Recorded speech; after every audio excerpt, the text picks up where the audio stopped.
E aí pessoal, beleza? Hoje a gente vai falar um pouco sobre burnout, tá? E eu separei aqui uma listinha sobre coisas que eu quero falar sobre burnout. E basicamente esse vídeo vai ser um vídeo dividido em quatro partes principais. A primeira parte eu quero falar sobre o que é burnout, né? E dar uma explicação bem simples e rápida sobre o que é burnout. A segunda, eu vou falar sobre o que são as estatísticas básicas que eu levantei na minha pesquisa super rápida na internet sobre burnout.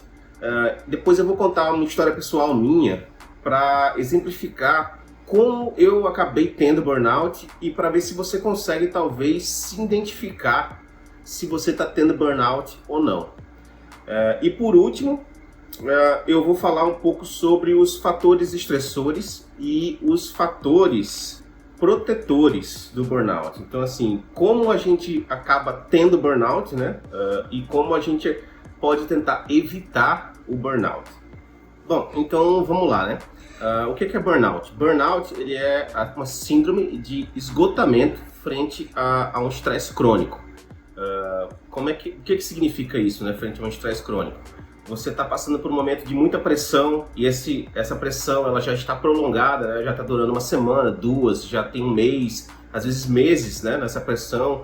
Você está passando por uma entrega de um projeto, você está passando por você entregou o projeto e está passando por um processo agora de ter muitos problemas com esse projeto e aí isso está fazendo com que você trabalhe mais horas do que o normal, fazendo com que você tenha que trabalhar no final de semana. Isso vai formando um estresse crônico, né? Você vai ficando cada vez mais estressado e não existe um momento onde você alivia esse estresse. Você está o tempo todo acumulando esse estresse. Então, é exatamente isso. Você acumula um estresse crônico e chega num ponto de o seu sistema tem um esgotamento, né? O seu organismo ele esgota. Então, isso é que é o burnout. E aí tem umas estatísticas básicas, né, de burnout que na Inglaterra, por exemplo, fizeram uma pesquisa de 3 anos, de 2012 a 2015, e constataram que 78% das pessoas estão passando por esse estresse crônico, né, no trabalho. E aqui no Brasil, esse transtorno ele pode estar atingindo, né, uma média de 30% dos trabalhadores. A área de TI, que é a área que eu faço parte, ela já foi considerada uma das áreas mais estressantes para se trabalhar, né? Junto com bombeiros, junto com socorristas. Então, assim, ela é uma área estressante. O estresse da área é um pouco diferente, né? Porque ele é um estresse que vai sendo construído com o tempo. A gente vai passando por situações estressantes e elas podem ir construindo um estresse cada vez maior até o ponto que a gente não aguenta mais. E aí tem uns sintomas básicos que a gente pode tentar entender se a gente já está ou não com o burnout, né? Que seriam a irritação, a impaciência e o cansaço.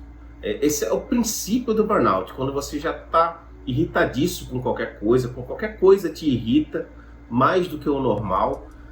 Você fica impaciente, você já não consegue ter uma conversa, às vezes a pessoa vem te perguntar alguma coisa, você já responde rispidamente, você já está mais impaciente, você não consegue mais ensinar nada para alguém, qualquer coisa que alguém pergunta, que você está tentando ensinar, já te causa uma vontade de mandar aquela pessoa para aquele lugar. E terceiro ponto que já é um estágio um pouco mais avançado, é o cansaço. Você começa a ter um cansaço físico e mental, né? Você já não quer mais nem sair de casa, você perde até a vontade de sair com os amigos, de sair para conversar. E interessante do burnout é o seguinte: no início de tudo, quando você está ainda você não desenvolveu um estresse inicial, mas você já está pilhado, né? Já está naquela pilha do processo, né? Você está numa entrega de projeto, por exemplo, você já está naquela pilha do processo. A primeira coisa que acontece é que as primeiras semanas ou na primeira semana, aquilo te dá um foco muito além daquele foco que você tem normalmente. Você fica com um hiperfoco. Então você acaba focando muito mais do que você focaria. Você consegue desenvolver aquelas features de uma forma muito mais rápida, você consegue entregar mais coisa e você começa até a ficar um pouco mais empolgado também. Só que você está trabalhando altas horas, você está trabalhando 8, 10 horas, 12 horas por dia, focado. Você está trabalhando no final de semana, você não tem às vezes um reconhecimento por parte do seu chefe, da sua equipe. E o que acontece é que depois de uma semana e meia, esse foco que você tinha, ele muda completamente. O seu corpo ele já começa a se esgotar. Então, você acaba saindo desse passo de hiperfoco para um passo onde você começa a ter irritabilidade e ansiedade. Então, você já não consegue mais focar como você estava focando. Você agora está muito irritado por qualquer coisa te irrita.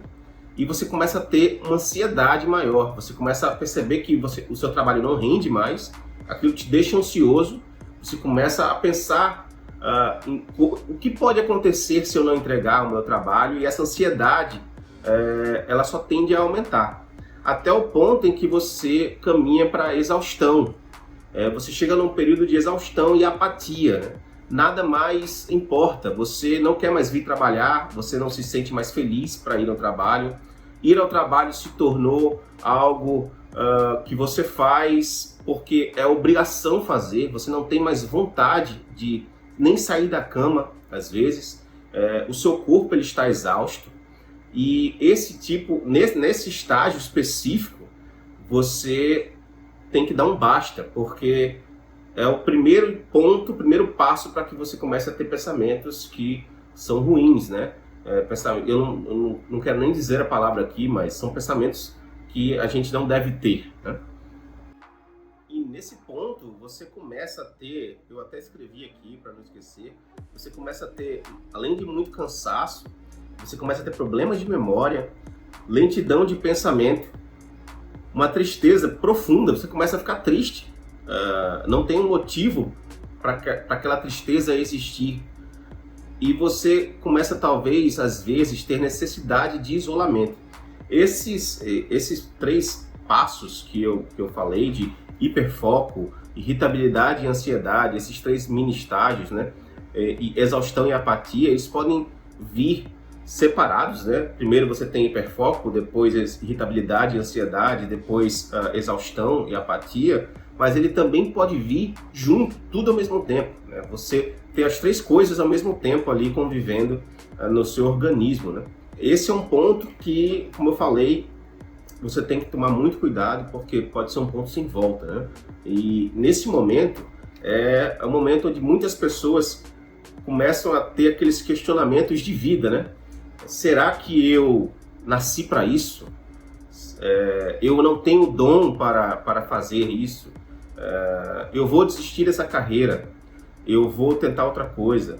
Muitas pessoas pedem demissão, muitas pessoas desistem da carreira mesmo, muitas pessoas acham que não têm condições de fazer o que elas fazem e que elas são verdadeiros impostores, né? Na área da gente de software, nós programadores, nós sofremos constantemente com a síndrome do impostor, que é algo que eu já falei num vídeo no YouTube, vou deixar linkado na minha bio também, mas a síndrome do impostor, a gente convive com ela diariamente, porque trabalhar com software é estar ao mesmo tempo no ápice, onde você é o gênio e você se sente super bem, e 1 minuto depois você está no poço, onde você acha que você está questionando a sua vida, questionando a sua existência, questionando quem você é como pessoa e como é que você conseguiu aquele emprego sendo tão burro e tão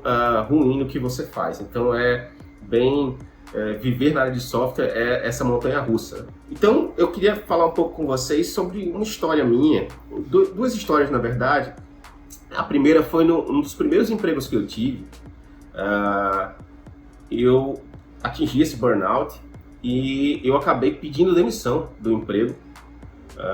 E nessa época eu também questionava um pouco sobre se eu era capaz de trabalhar na área E pelo jeito eu acho que eu sou capaz, porque eu quase 13 anos depois eu ainda continuo trabalhando na área. Mas então, esse caso foi interessante porque eu trabalhava numa equipe que era boa, equipe muito competente, e a gente tinha um prazo muito apertado, um prazo irreal para entregar um software, e a gente começou a ter que trabalhar 10 horas por dia, 11 horas por dia, às vezes a gente madrugava dentro da empresa, eu ia para casa 3, 4 horas da manhã e voltava para o trabalho às 9 da manhã. E a gente ficava, às vezes, tão exausto que a gente dormia com a cabeça no teclado e a gente era acordado por outras pessoas, por outros funcionários amigos também que trabalhavam na equipe.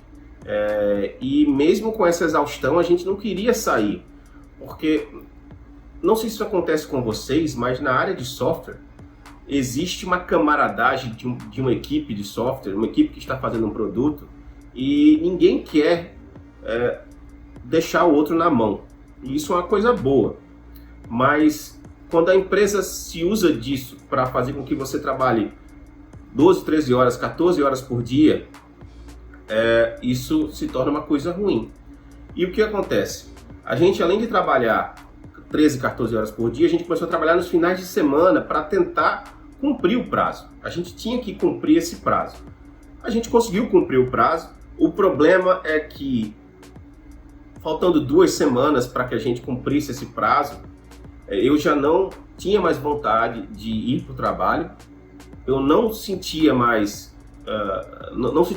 eu tinha uma falta de propósito. Não existia propósito para mim, trabalhar naquilo que eu estava trabalhando. E a falta de propósito é um dos pilares do que pode fazer com que você tenha burnout, né? Se você trabalha em algo onde você não vê propósito naquilo, nem um pouco de propósito, né? Se não existe propósito nenhum para você, é só dinheiro e mais nada, a probabilidade de você chegar a ter burnout é muito alta.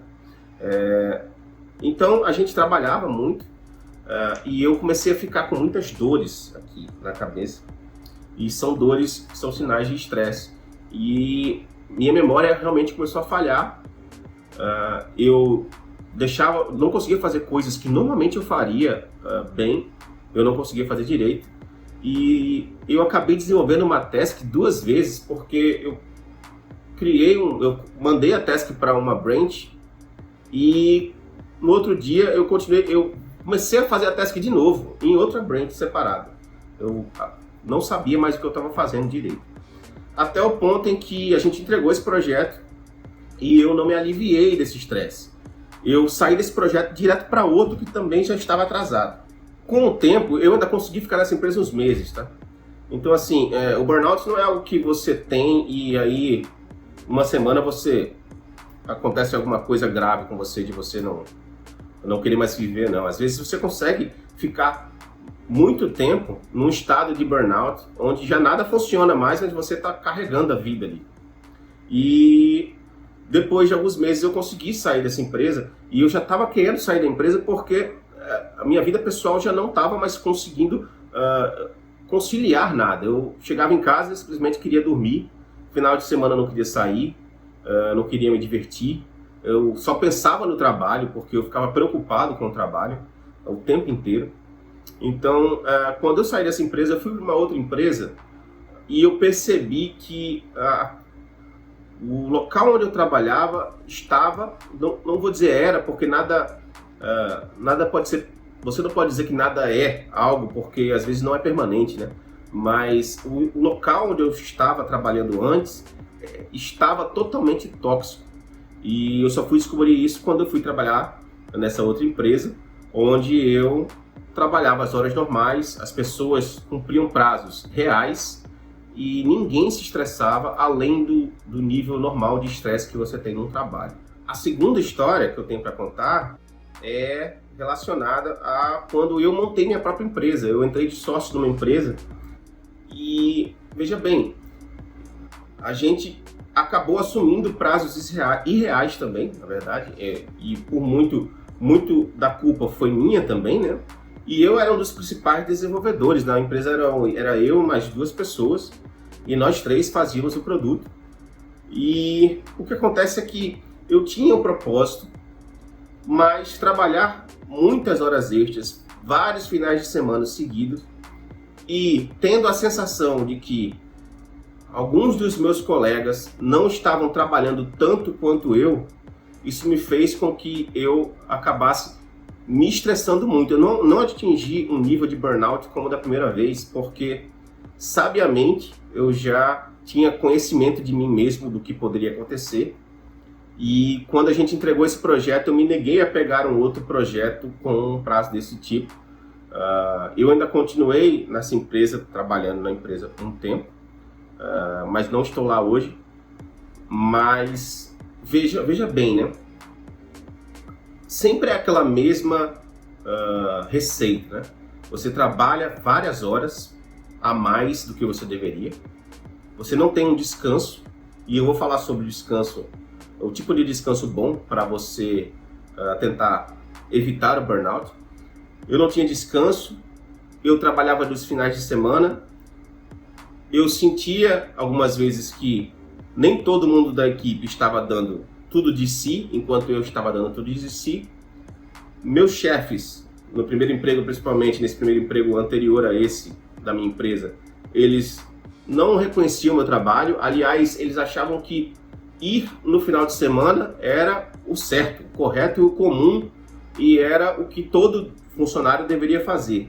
Ele não deveria agradecer o fato de você estar ali, porque você estava recebendo uma hora extra, então você não está fazendo nenhum favor. De certa forma, economicamente falando, olhando só para os números, ele não estava errado. Porém, quando um funcionário ele vai trabalhar no final de semana, é uma escolha que ele está tendo, não porque ele quer o dinheiro. Muitas vezes, talvez também, mas ele vai porque ele acredita no projeto, porque ele quer ajudar a própria equipe.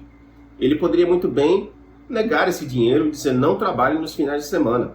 E o projeto poderia não ser entregue. Imagina se a equipe inteira diz não trabalhamos no final de semana e nós não queremos hora extra. Então o projeto não vai ser entregue. Então trabalhar aos finais de semana não é uma obrigação. Um mínimo de reconhecimento para tentar entregar um projeto é sempre bom. Patrões, mas bons líderes, né? Eles elogiam as pessoas publicamente e eles recriminam as pessoas privadamente. Então, é sempre bom você elogiar alguém por um trabalho feito, mas um elogio sincero de eu fiz um bom trabalho e eu vou elogiar você pelo bom trabalho que você fez, não pelo trabalho normal que você deveria ter feito. Bom, não quero muito desviar aqui, né? O último ponto que eu quero falar é sobre os fatores estressores, né? O que causa o burnout, né? Então é exatamente isso que eu estava falando. A falta de reconhecimento no trabalho, ela aumenta o nível de estresse, ela elimina talvez até o propósito, você começa a questionar o que você está fazendo ali. A falta de cooperação dos colegas, né? Quantas vezes você trabalhou e os seus colegas montaram em cima de você, digamos assim, né? Não trabalharam e ficaram esperando você fazer as coisas, né? Minha mãe, por exemplo, muitas vezes voltava para casa 10 horas da noite, depois de cumprir 4 ou 5 horas extras, porque os colegas de trabalho dela não faziam o trabalho que deveriam ter feito e ela fazia horas extras para poder cobrir o trabalho dos colegas. Era bom para ela porque recebia dinheiro, mas ela ficava totalmente exausta, né? Minha mãe deve ter tido uma sequência infinita de burnouts sem saber que os tinha. Outra coisa também que aumenta o nível de estresse no trabalho, competitividade, excesso de perfeccionismo, né? A pessoa que é extremamente competitiva, ela parece que não está jogando o jogo infinito. Isso é uma coisa que eu vou falar também depois, sobre o jogo finito e o jogo infinito, né? A pessoa parece que não está jogando um jogo para continuar jogando, ela está jogando para ganhar, ela quer competir com as pessoas com as quais ela deveria ajudar para fazer com que o todo crescesse junto, né? E outra, por último, a falta de sensação de propósito, né? Quando você não tem mais um propósito para levantar da cama e ir trabalhar. Você vai trabalhar simplesmente no automático, você vai trabalhar só por ir trabalhar. É só pelo dinheiro no final do mês, porque você tem contas para pagar. E isso pode fazer com que você atinja um burnout mais rápido. E por último, os fatores protetores, né? São poucos na verdade. Um deles é o descanso ativo, que é muito interessante falar sobre isso, porque o descanso ativo não é um descanso, não é você chegar exausto do trabalho, deitar no sofá e ficar vendo um seriado. Isso não é um descanso ativo. Muitas vezes você faz isso e o cansaço físico pode passar, porém o cansaço mental continua. Você continua estafado. Como é que funciona o descanso ativo, né? Descanso ativo é você encontrar com amigos para conversar sobre assuntos que não são relacionados ao seu trabalho. Descanso ativo é você ir jogar o seu futebol, fazer um exercício, ir para academia, correr. O descanso ativo é você pegar um livro para ler. O descanso ativo é você se envolver com outros problemas mentais ou físicos, mas que não são relacionados ao seu trabalho. Esse é o descanso ativo. Você está ativamente trabalhando o seu cérebro, porém não está envolvido, não está envolto daquele problema que você vive diariamente no seu trabalho. Outra coisa que é um fator protetor, que nós como programadores relevamos quase que 100%, nós não damos valor para isso, né? E nós deveríamos, né? É o sono de qualidade, né? É dormir às 7, 8 horas por dia. Inclusive, existe um livro muito bom chamado Por que Nós Dormimos, que fala cientificamente por que a gente precisa dormir. Conta um estudo sobre milenar, né? um estudo já buscando como os homens das cavernas dormiam, como animais dormem, e como a gente vê o sono hoje e como a ciência entende um sono hoje. É muito importante. Outra coisa, boa alimentação, né? Se alimentar bem, comidas saudáveis, comidas que não vão exigir de você muito processamento, digamos assim, né? Eu não tenho nada a ver com nutricionista, então eu vou até pular essa parte rápida porque eu não posso dar dica de nada para ninguém. E essas conexões sociais, né? O fato de você ter amigos, conversar, amigos que não são do seu meio também, do seu meio de trabalho, pessoas que possam conversar com você sobre outras coisas, talvez mais relaxantes, algumas coisas também talvez mais interessantes, ou interessantes tão quanto as coisas do seu trabalho, mas porém de outro assunto, né? E é muito importante você também ter esse tipo de conexão. Esses fatores, eles fazem com que você alivie o estresse do trabalho e, de certa forma, evitem um burnout, né? Porque você vai construir um estresse no trabalho que vai ser aliviado quando você estiver executando uma dessas tarefas aí, né? Dormindo bem, tendo descanso ativo, tendo o seu esporte, conversando com os seus amigos. Então é isso. E se você quiser indicar para algum amigo seu, pode indicar e a gente se vê num próximo vídeo que eu fizer. Valeu!